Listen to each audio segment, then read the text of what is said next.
है glomerulus along with बोमेंस capsule. जब हमारे पास ये वाली जो पार्ट होता है, ये वाला एरिया होता है, इसको क्या कहते हैं हम? माल्फिजियन बॉडी या फिर रीनल कॉप्सल। क्या? माल्फिजियन बॉडी या फिर रीनल कॉप्सल।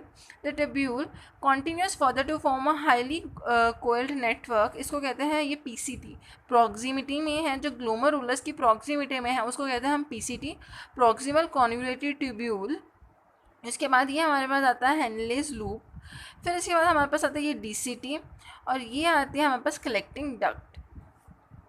ठीक है, इसके बाद इन्होंने हमें कहा है कि a hairpin shaped Henle's loop is next part of tubule which has a descending and an ascending limb. ठीक है, ये हमारे पास डिसेंडिंग लिम्ब होता है और ये होता है हमारे पास असेंडिंग लिम्ब। इसके बाद हमारे पास ascending limb continues as another highly coiled tubular region called distal convoluted tubule, जो कि हमारे पास क्या होता है? ये वाला DCT, distal convoluted tubule. The DCTs of many nephrons open into a straight tube called collecting duct। जो हमारे पास DCT है वो एक straight collecting duct में open होती है, many of which converge and open into renal pelvis through medullary pyramids in the calyces। जो हमारे पास renal pelvis हमने क्या पढ़ा था? ये वाला।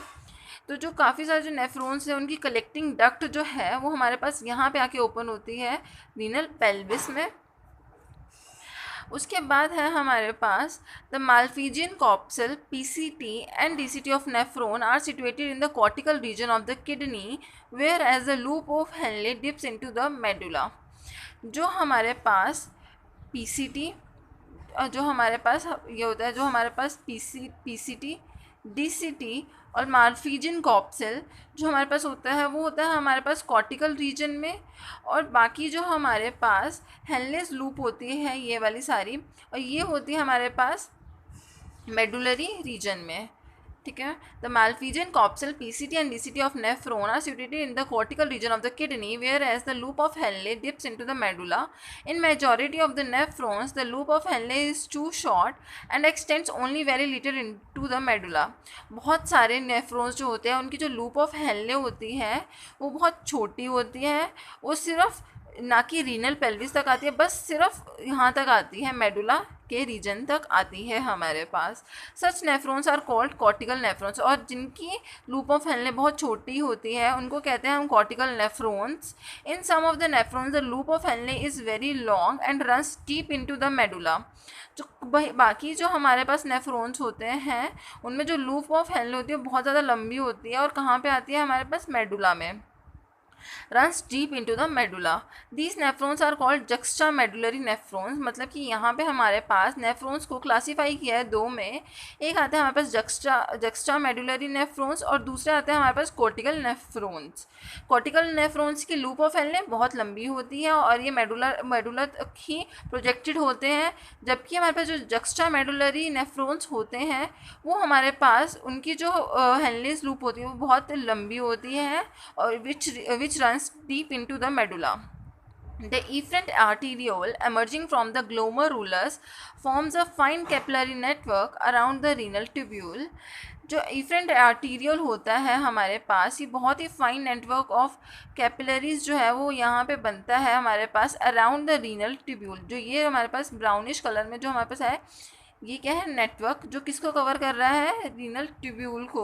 The efferent arteriole emerging from the glomerulus forms a fine capillary network around the renal tubule called the peritubular capillaries। क्या बोलते हैं इनको? peritubular capillaries। A minute vessel of this network runs parallel to the Henle's loop forming a U-shaped vasa recta। ये हमारे पास क्या है? U shape नहीं है, क्या है हमारे पास? Vasa recta. Minute vessel of this network, minute, इस वेसल की माइन्यूट जो होती है हमारे पास वो यू शेप वासा रेक्टा बनाती हैं।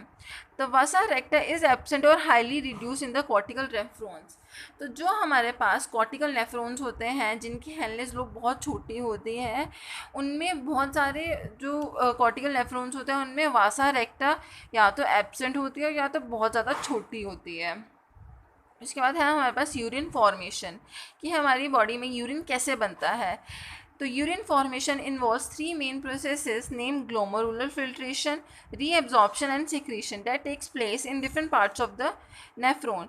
तीन चीज़ें होती हैं हमारे पास यूरिन फॉर्मेशन में, glomerular filtration, reabsorption and secretion, जो कि अलग अलग पार्ट्स में जो है नेफ्रॉन के होती है। The first step in urine formation is the filtration of blood.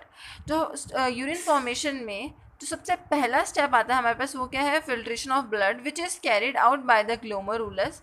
और ब्लड की फिल्ट्रेशन कौन करता है, glomerulus, and is called glomerular filtration. On an average, 1100 to 1200 ml of blood is filtered by the kidneys per minute, which constitute roughly 1/5 of the blood pumped out by each ventricle of the heart in a minute. यहाँ पे बोला है कि जो blood को जो filtration of blood glomerulus करता है उसको कहते हैं ग्लोमेरुलर फिल्ट्रेशन, ठीक है। और ये सबसे पहला स्टेप होता है हमारे मतलब जो ग्लोमेरुलस है उसमें approximately 1100 to 1200 ml of blood जो है वो फिल्टर होता है 1 मिनट में, जो कि 1/5 ऑफ द ब्लड होता है जो हमारी वेंट्रिकल्स जो है वो पंप करती हैं 1 मिनट में, उसका 1/5 हिस्सा। The glomerular capillary blood pressure causes filtration of blood through 3 layers. सबसे पहले होती है हमारे पास endothelium of the blood vessels, then हमारे पास होती है basement membrane, and then comes the epithelium, ठीक है। The endothelium of the glomerular blood vessels, the epithelium of Bowman's capsule, and the basement membrane between these two layers. The epithelial cells of Bowman's capsule, called podocytes, are arranged in intricate manner so as to leave some minute spaces called the filtration slits or slit pores.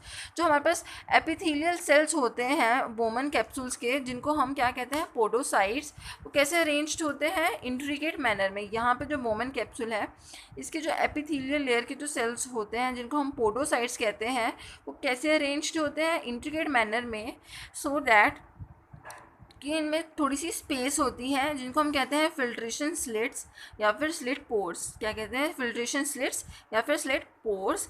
Blood is filtered so finally through these membranes. जो हमारा blood होता है वो इन membranes में से बहुत ज़्यादा finally जो है वो फिल्टर होता है, that almost all the constituents of the plasma except the proteins, क्योंकि जो प्रोटीन्स होता है उनका साइज जो होता है वो लार्ज होते हैं, pass into the lumen of the Bowman's capsule, therefore it is considered as a ultrafiltration.